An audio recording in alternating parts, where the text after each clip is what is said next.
All right, SCS Live. So this week for Chat Room, we're talking about being better for it. So with me today, I have Tyler McComic. Tyler, how are you doing? Doing good. How about you? Good. So would you mind telling us a little about yourself? Well, I was born with spina bifida. Birth affected the spinal cord, and spina bifida can go any range of the spine.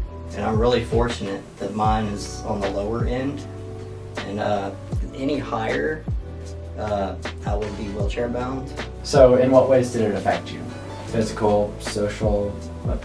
Socially, I would it affected me, and it still does to this day. Growing up, walking around stores or school, I would get looked at by little kids under their breath. I would hear them under their breath say, "Look at his legs," or "Why does he walk like that?" And then I would, go home later that day and say, "Why was that kid picking on me?" And my parents would have had to, explain to me. So I've dealt with that most of my life. I think you started doing something for athletic, Olympics. Like, what happened there? I don't know anything about that. So 6 or 7 years ago, I was with the Symbol Church doing a mission at the Shreveport Rescue Mission, I believe.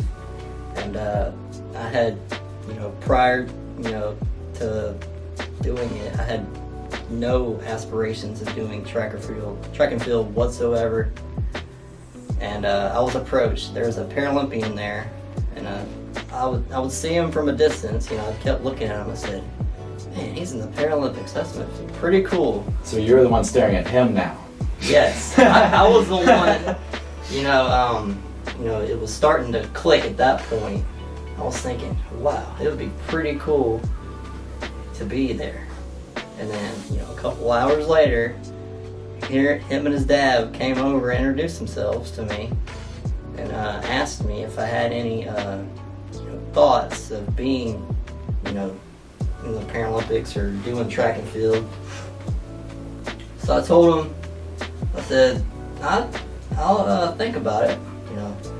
So I was still on the fence. It wasn't totally yes or no. I was on the fence. So they told me to give him a call.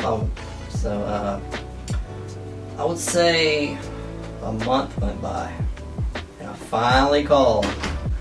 Got in touch with a track and field coach who happens to still be my coach to this day. And I said, "Hey, I wanna give this a shot." And so she told me when there was going to be the next event, like a meet. And so for some of us, I have never been to a Paralympics at all, and I hope I can correct that sometime soon. You'll let me know when one is. But so what are the Paralympics like? It's really an eye-opening journey. I do wheelchair racing. So that's really cool. So you've been doing that for 7 years now, you said? Roughly 7 years, yes. 7 years. And so where is that taking you? It's taken me as far as nationals. I competed nationals in 2016, and at that time I was 5th in the country. I think honestly one of my final questions is just, how have you seen God use this for you? Ooh, that's another great question. Last year, another story. Last year, due to spina bifida, I also have a shunt drain in my head. I have hydrocephalus, which is fluid on the brain. So the shunt, essentially drains the fluid, down, So last year, senior year track, ready to get after it, right?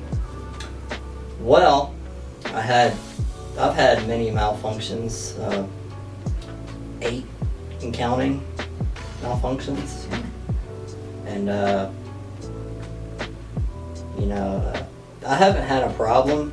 I would go maybe 6 years without a repair or anything going on. That's just how good they were. And then last year I had 3 surgeries within a 1-month period. Ooh. At least 5 weeks worth of in and out of hospitals. And I'm sitting here, it's my senior year, fixing to graduate. And these kids cry about coronavirus. Anyway, sorry.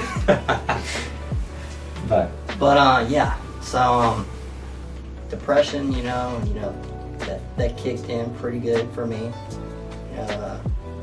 Because I didn't know if that was gonna ever end. And all I'm thinking about was I want to get back on the track. All I want to do. Get back on the track and graduate. Those 2 things, and God is what got me through all that. that's really awesome. You may not think it, but I really do think your story is absolutely inspiring. And I think that's to me, I'm not even talking about people that are watching you race, people that like have dreamed of doing that kind of thing and seeing you be able to do that. And so that's actually really awesome. So, man, thanks for having us and thanks for talking to us. Appreciate you having me.